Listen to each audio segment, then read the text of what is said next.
유진아, 내가 수첩을 어디다 넣어놓은 것 같은데 도무지 기억이 나질 않네. 금고 같은데. 넣어놨나?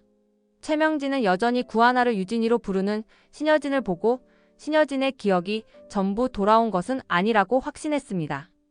하지만 최명진은 신여진의 날카로운 눈빛을 놓치고 말았는데요. 형님, 너무 무리하지 마세요. 그러다 또 쓰러지시면 어떡해요? 최명진은 신여진을 안심시켜 놓고 수첩을 확인하러 갈 생각이었습니다. 이 모든 것이 방심한 최명진을 잡을 신여진의 덫이라는 것을 모르고 있었는데요.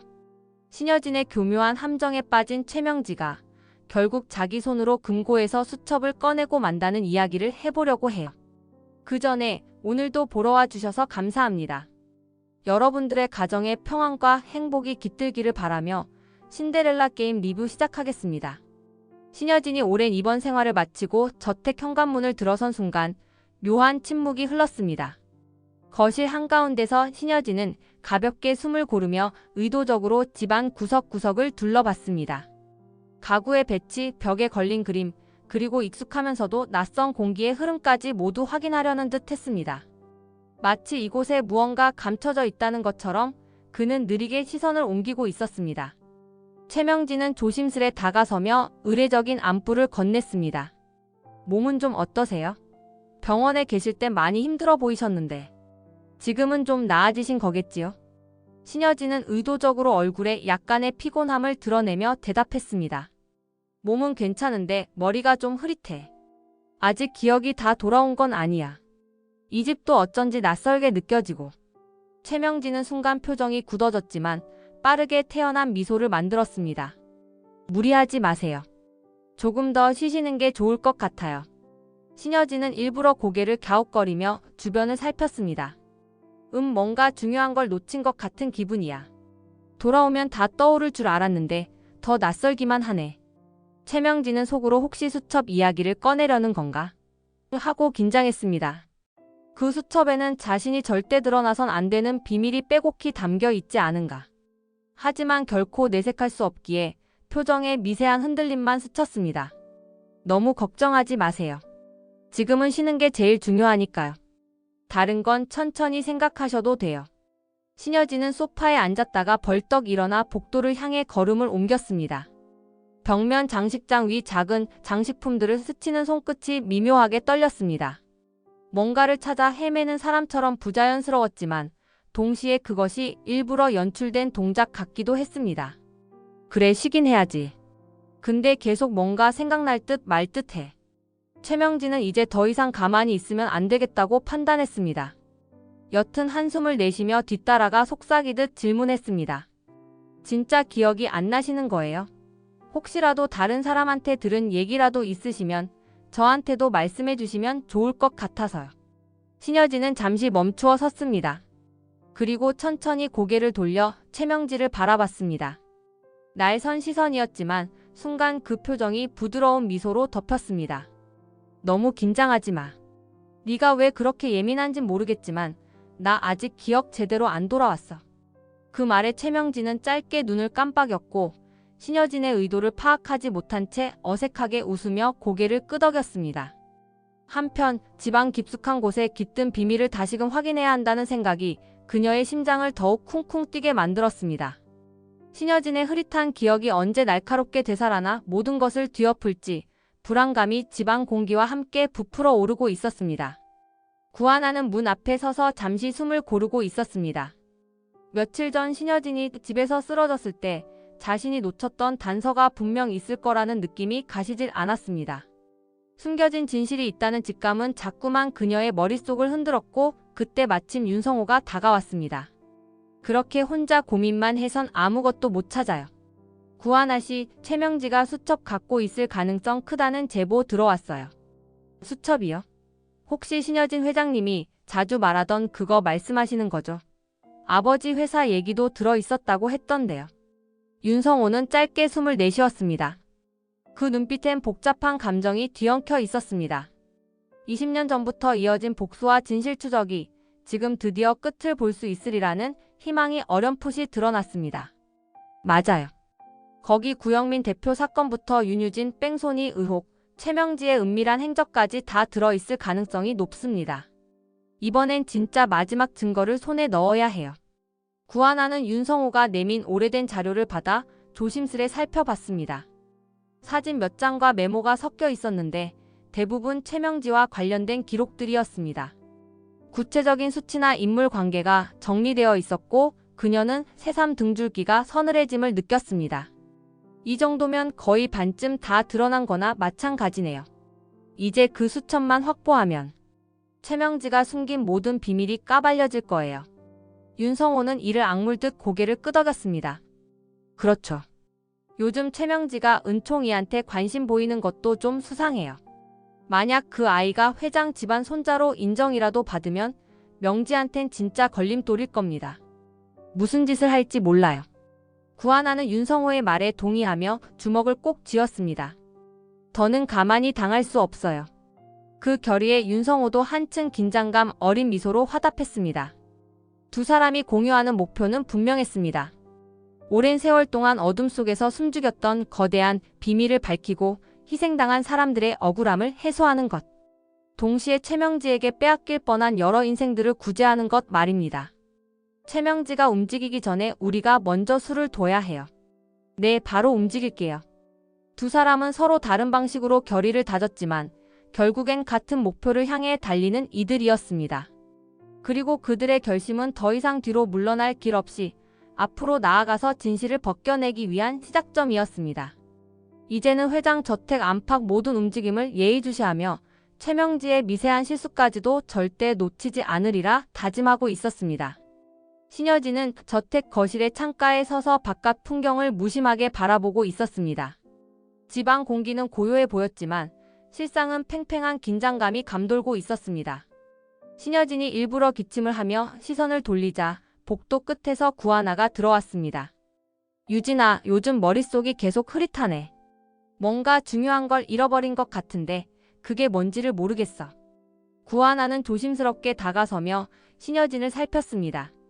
엄마 몸이 완전히 회복된 건 아니니까요. 너무 무리해서 생각하시지 마세요. 괜히 더 헷갈리실 수도 있어요.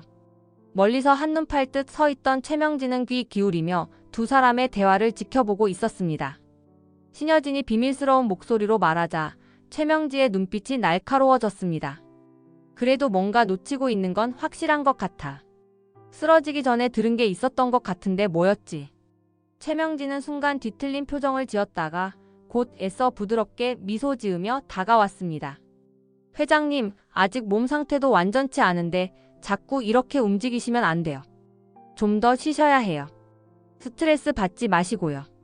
신여진은 최명지 쪽으로 몸을 돌려 천천히 미소를 보냈습니다.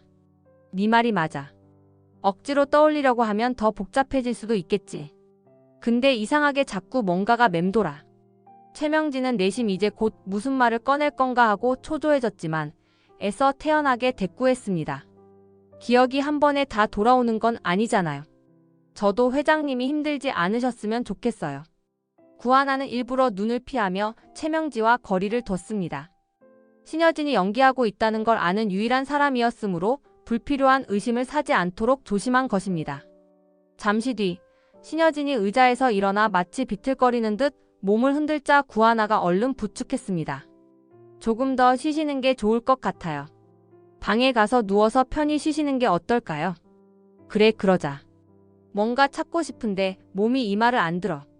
최명진은 그런 두 사람을 지켜보다가 마지막 한마디를 내뱉었습니다. 괜히 회장님까지 피곤하게 만들지 말아요. 내가 계속 지켜보고 있어요. 행동 하나하나를.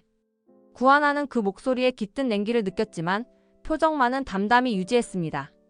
걱정 마세요. 전 그냥 회장님 편히 모시는 일에 집중할게요. 그렇게 세 사람 사이에는 이미 치열한 신경전이 벌어지고 있었습니다. 신여진은 일부러 기억 상실 연기를 하면서 최명지를 압박하고 최명지는 이런 신여진을 의심하며 어디까지 기억이 돌아왔는지 알아내려 애썼습니다. 구하나는 조용히 이 상황을 지켜보며 자신이 할 수 있는 최선의 방법으로 신여진을 거둘 준비가 되어 있었습니다. 늦은 밤 불이 거의 꺼진 카페에서 구지석은 따뜻한 차 한 잔을 놓고 앉아 있었습니다.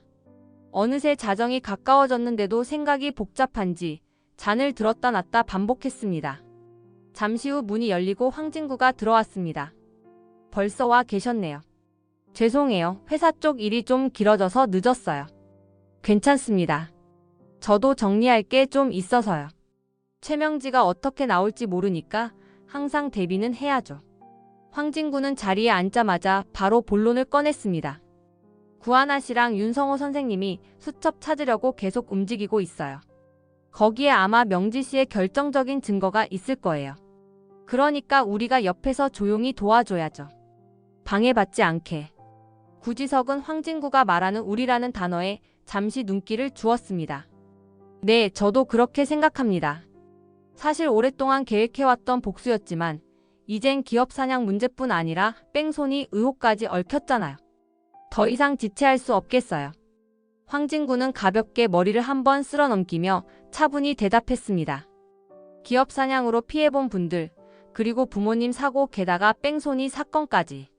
구지석은 그 말에 고개를 끄덕였습니다.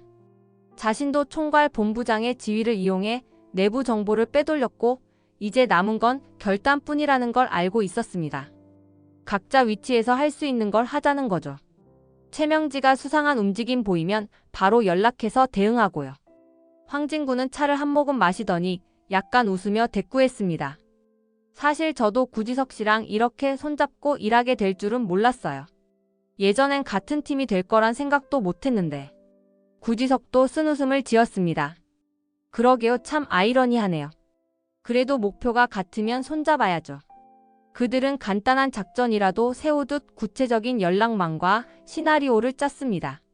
어느 시점에서 구하나와 윤성호가 수첩을 확보하면 언론이나 사법기관에 어떤 식으로 폭로할지, 회사 내에서는 어떻게 최명지 측근들을 견제할지. 짧은 시간이었지만 둘의 의지는 확고했습니다. 가게를 나서면서 구지석은 황진구에게 마지막으로 말을 건넸습니다. 어쨌든 하나 씨를 위해서라도 이번엔 반드시 끝을 봐야죠. 그렇게 밤공기 속에서 두 사람은 짧은 악수를 나누고 헤어졌습니다. 서로 다른 길을 걸어왔지만 이제 최명지를 막아야 한다는 공통된 목표를 위해 완벽히 공조 체계를 재확인한 순간이었습니다. 넓은 응접실 소파에 앉은 윤세영은 휴대폰을 만지작거리며 초조한 표정을 숨기지 못했습니다. 도대체 어머니가 요즘 무슨 일을 꾸미는지 감이 잡히지 않았습니다. 방 안에선 최명지가 자꾸 전화를 받으며 은행 금고 빼돌려 같은 단어들을 툭툭 흘리고 있었기 때문입니다. 엄마, 지금 무슨 얘기야? 또 뭘 숨기고 있는 거야? 최명지는 전화를 끊고 곧바로 윤세영 쪽을 돌아봤습니다. 약간의 짜증이 서려있는 목소리였습니다. 네가 알 바 아니야. 내가 알아서 처리할 테니까 괜히 형님이나 다른 사람들 눈치 보지 마. 지금 중요한 건 형님 기억이 안 돌아오게 하는 거야. 윤세영은 그 말에 더욱 의혹이 커졌습니다. 윤세영은 어머니의 격앙된 표정을 보며 슬며시 고개를 돌렸습니다. 어릴 적부터 온갖 가스라이팅에 시달려왔지만 이제는 뭔가 다른 목소리가 귓가를 울렸습니다. 이건 잘못된 거다. 엄마가 무언가 끔찍한 걸 숨기고 있다. 알았어. 더 묻지 않을게.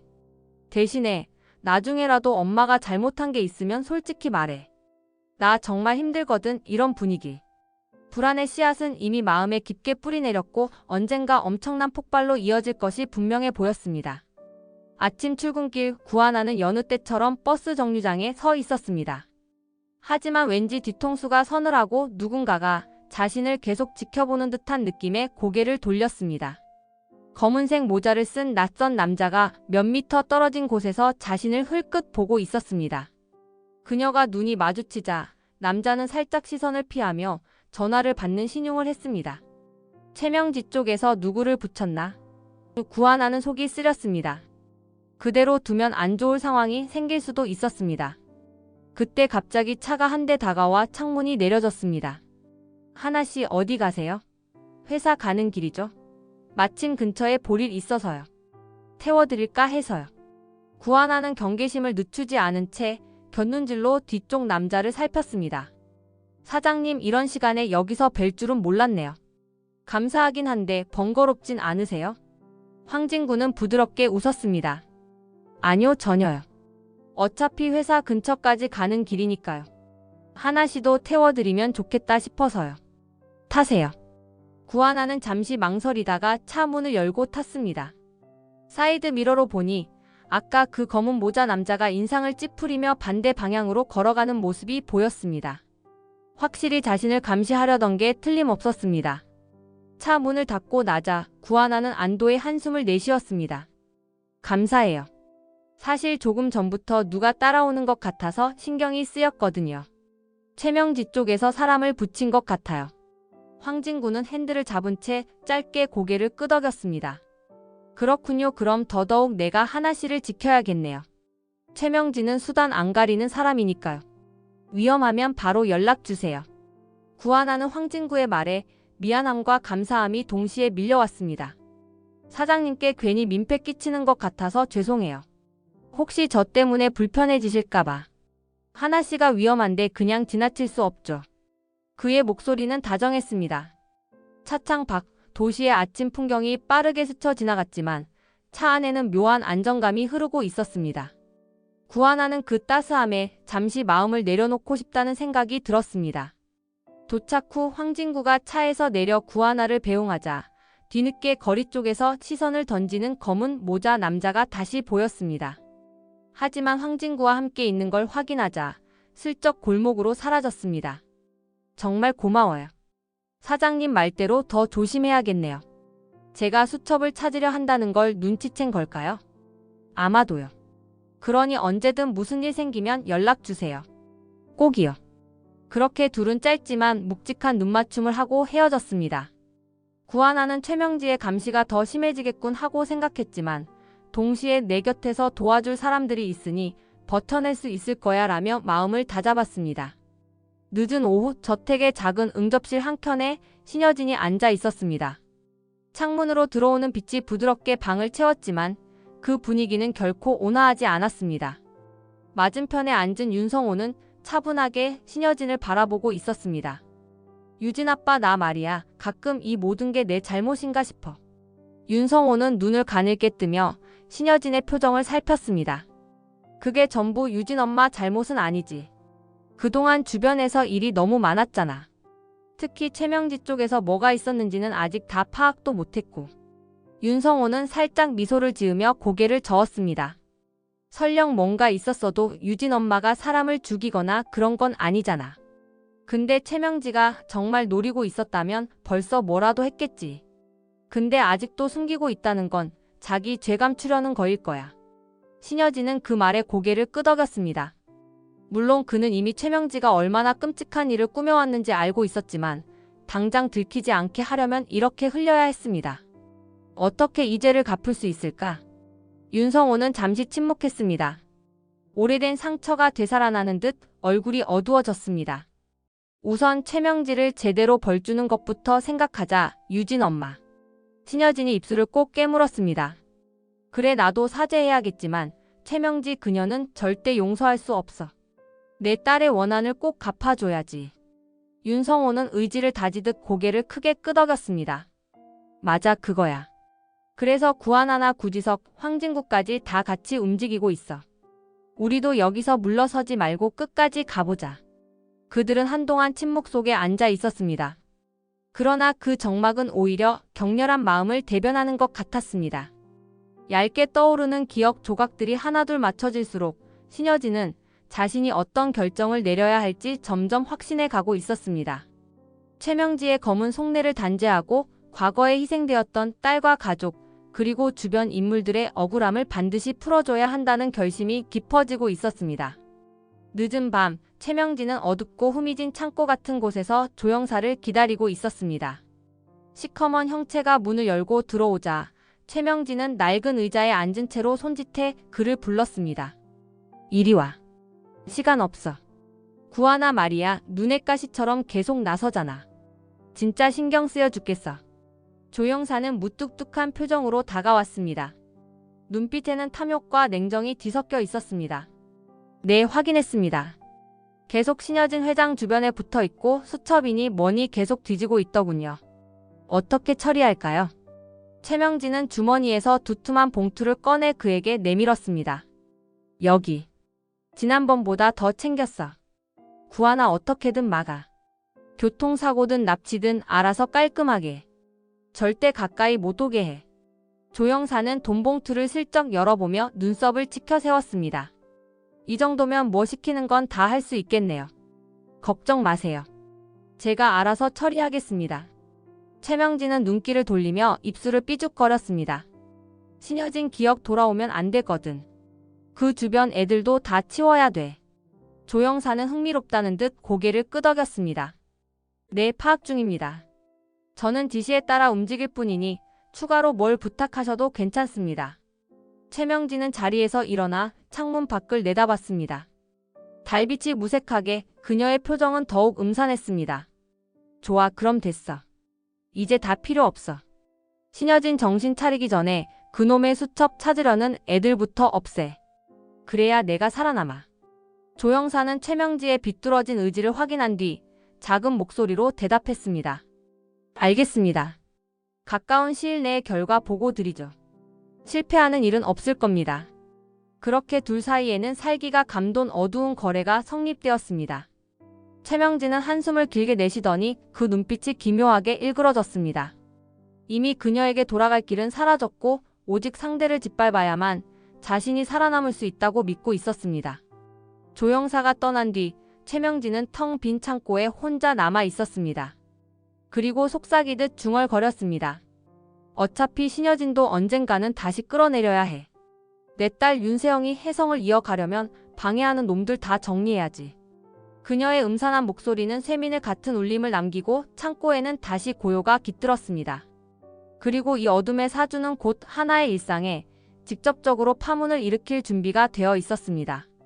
도심 한복판 카페, 구지석이 창가 자리에서 따뜻한 커피를 앞에 두고 윤세영을 기다리고 있었습니다. 윤세영이 들어서자 그는 자리에서 일어나 간단히 목례했습니다. 무슨 얘기하려고? 구지석은 한숨을 내쉰 뒤 조용히 커피를 건네며 권했습니다. 세영아, 이제 그만 엄마랑 좀 거리 두는 게 어때? 솔직히 최명지 쪽에서 뭐 했는지 하나둘 드러나고 있잖아. 윤세영은 커피잔을 잡고 잠시 뜸을 들였습니다. 그래도 엄마인걸. 구지석은 윤세영의 흔들리는 눈동자를 놓치지 않았습니다. 진짜 너 걱정하는 엄마였으면 이렇게 위험한 일까지 안 했을 거야. 너도 알잖아. 신여진 회장님 살인미수 당했고 그 뒤로 사건 줄줄이 터졌어. 윤세영은 불편한 듯 시선을 피했습니다. 그래도 아직은 확신이 안 서. 구지석은 커피를 한 모금 마시고 담담히 말했습니다. 난 네가 다치지 않았으면 좋겠어. 윤세영은 떨리는 손으로 커피를 마시며 고개를 저었습니다. 결국 엄마를 버리라는 거잖아. 그건 나 못해. 구지석은 윤세영의 눈을 마주치며 낮고 단단한 목소리로 답했습니다. 그럼 이대로 가면 너까지 엄마 잘못된 길 따라가게 될 수도 있어. 그땐 정말 돌이킬 수 없을 수도 있어. 두 사람 사이엔 무거운 침묵이 깔렸습니다. 카페의 음악 소리가 더욱 크게 들릴 정도였습니다. 윤세영은 의자를 뒤로 살짝 당기며 자리에서 일어섰습니다. 미안. 지금은 무슨 말 들어도 답이 안 나올 것 같아. 좀 더 지켜볼래.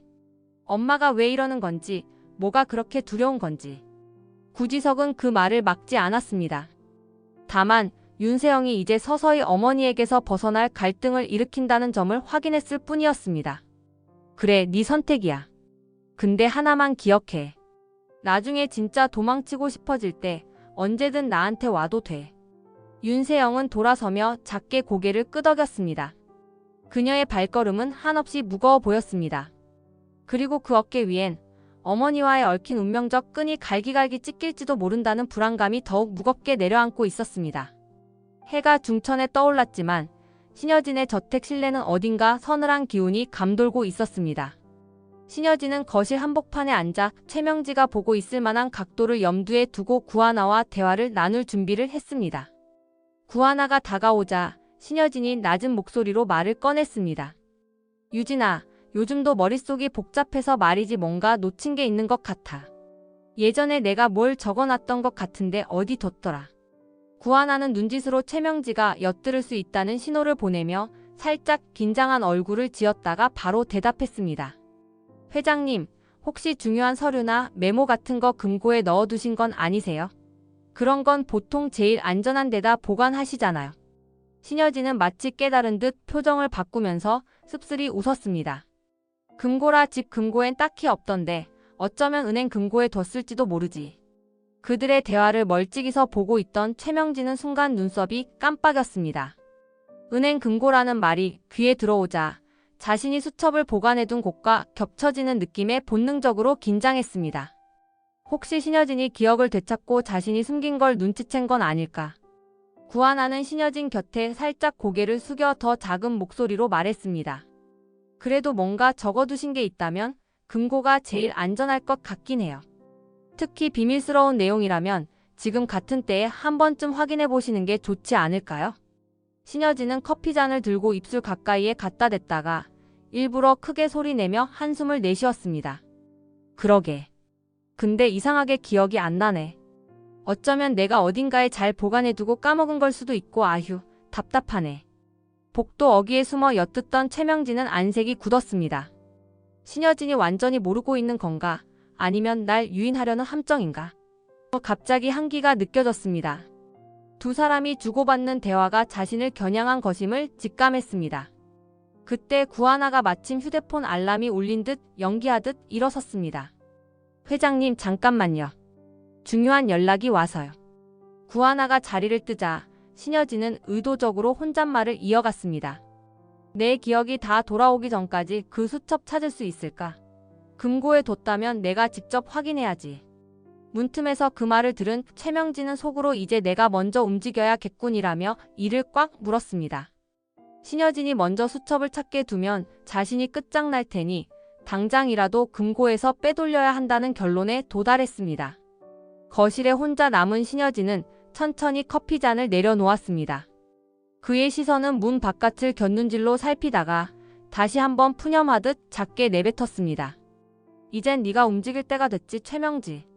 이로써 적당히 던져둔 금고라는 미끼를 최명지가 물었음을 신여진은 확신했습니다.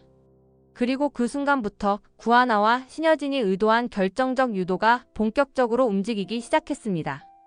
깊은 밤, 도시의 조명이 희미하게 꺼질 무렵 구하나는 핸드폰을 손에 쥔 채 골목에 숨어 있었습니다. 이어폰을 꽂고 누군가와 통화하며 긴박하게 속삭였습니다. 네, 지금 따라가는 중이에요. 정보 맞았어요. 최명지가 차 타고 은행 쪽으로 갔어요. 선생님, 도착하셨어요? 잠시 후 이어폰 너머 윤성호의 낮은 목소리가 들렸습니다. 방금 도착했어요. 뒷문 쪽 주차장에 차 댔습니다. 혹시 최명지 혼자예요? 구하나는 살짝 고개를 내밀어 멀리 보이는 검은색 승용차를 확인했습니다. 네, 혼자 움직이는 것 같아요. 이 시간에 은행에 들어가는 거 보면 수첩이 금고 안에 있는 거 확실해요. 밤 공기가 차가웠지만 그녀의 이마엔 식은땀이 맺혀 있었습니다. 간단한 일이 아니었습니다. 만약 최명지가 조영사 같은 하수인을 동원했다면 여길 빠져나가기 전에 위협을 받을 수 있기 때문이었습니다.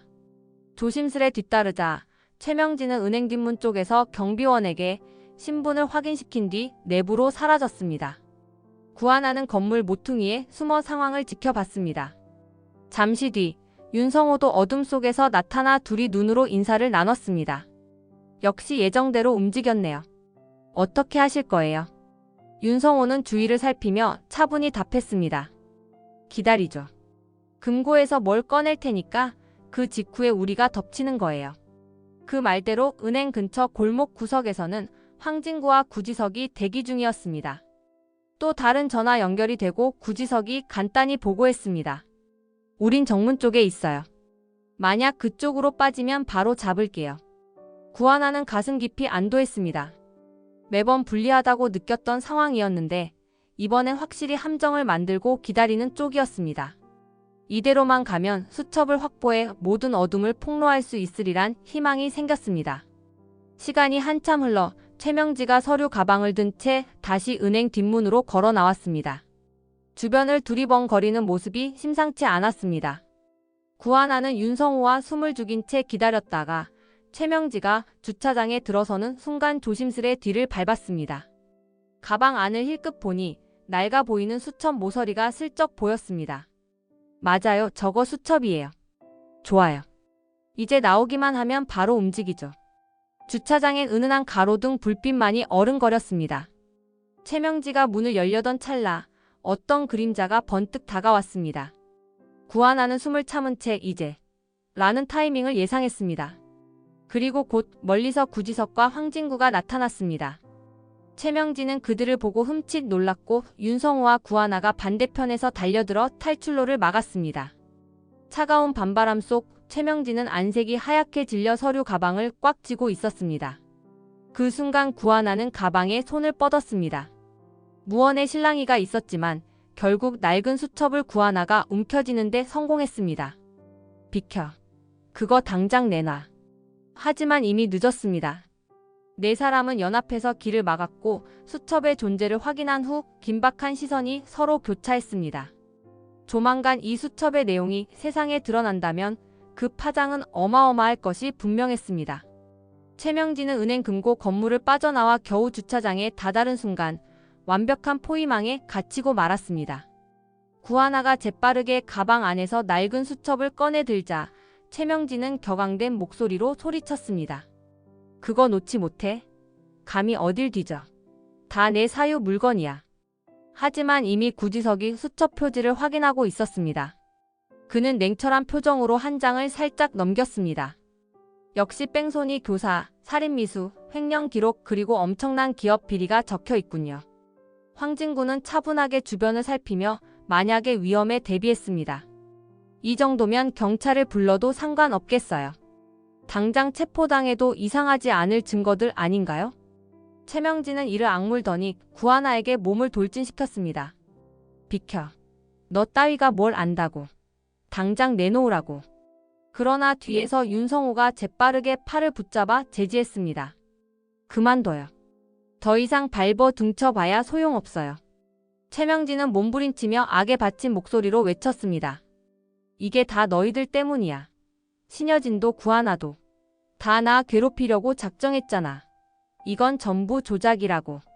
하지만 이미 수첩의 실제 기록이 빼곡했고 본인 필체와 증거 자료까지 정리되어 있었습니다.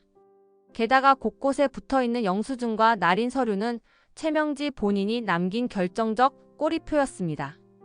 구하나는 그 쓰라린 흔적들을 넘겨보며 분노와 안타까움이 뒤섞인 감정을 느꼈습니다. 어떻게 사람인데 이렇게까지 잔인한 짓을 하실 수가 있어요. 은총이랑 다른 사람들은 뭔 잘못이에요.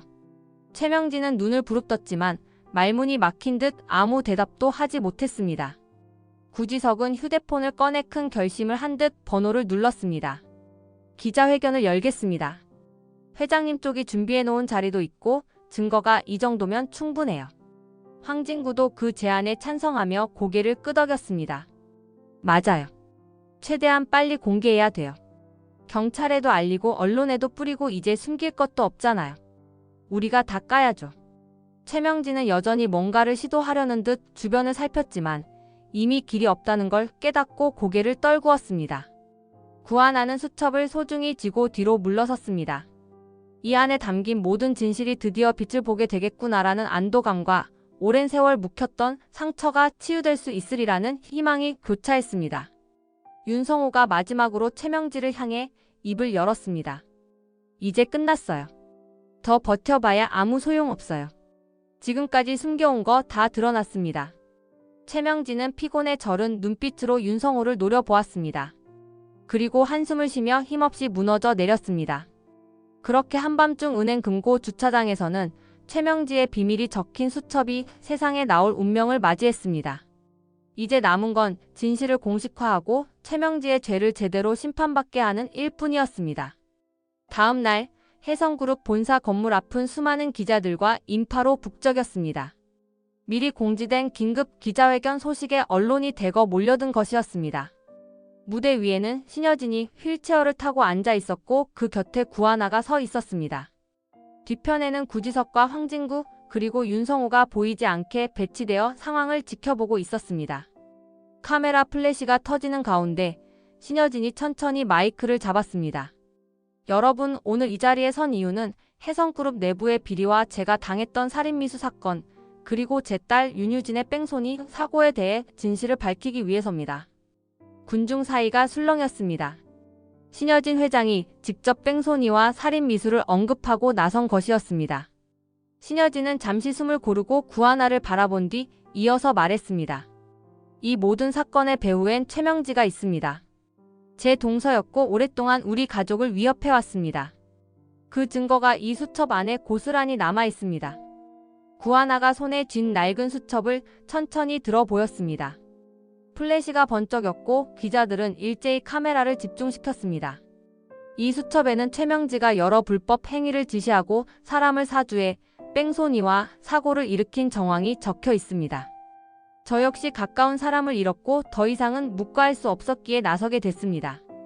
바로 그때 무대 아래쪽에서 누군가가 비집고 들어왔습니다. 최명지였습니다. 경찰이 뒤따르고 있었고 최명지는 다급한 목소리로 외쳤습니다. 그건 전부 조작이야. 내가 그런 짓을 했다는 증거 어디 있어? 이 수첩도 조작된 거라고. 그러나 이미 증거물로 인쇄된 문서와 필체 감정 자료가 준비되어 있었습니다. 구지석이 앞으로 나와 기자들을 향해 차분히 설명했습니다. 수첩의 필적과 함께 내부 문서거래 기록 CCTV 등 다수 증거가 검증을 거쳤습니다.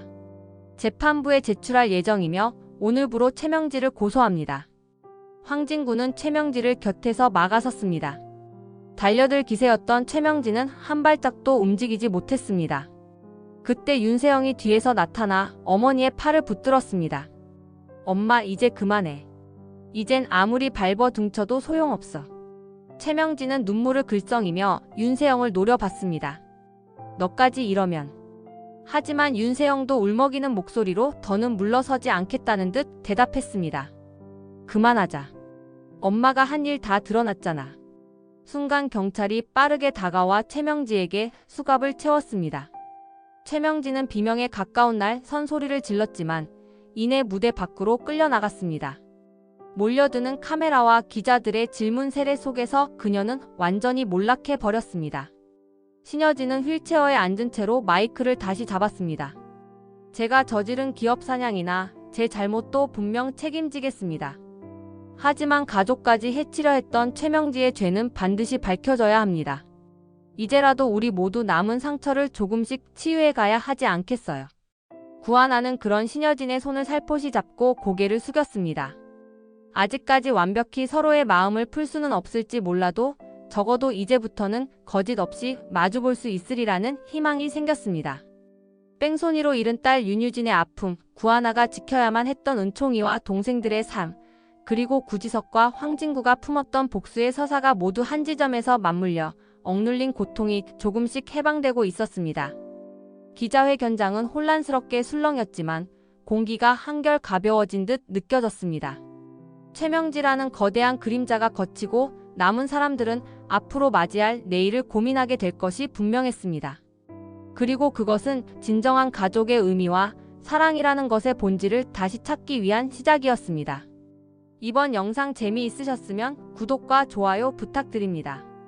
구독은 저에게 큰 응원이 됩니다. 오늘도 시청해주셔서 감사합니다.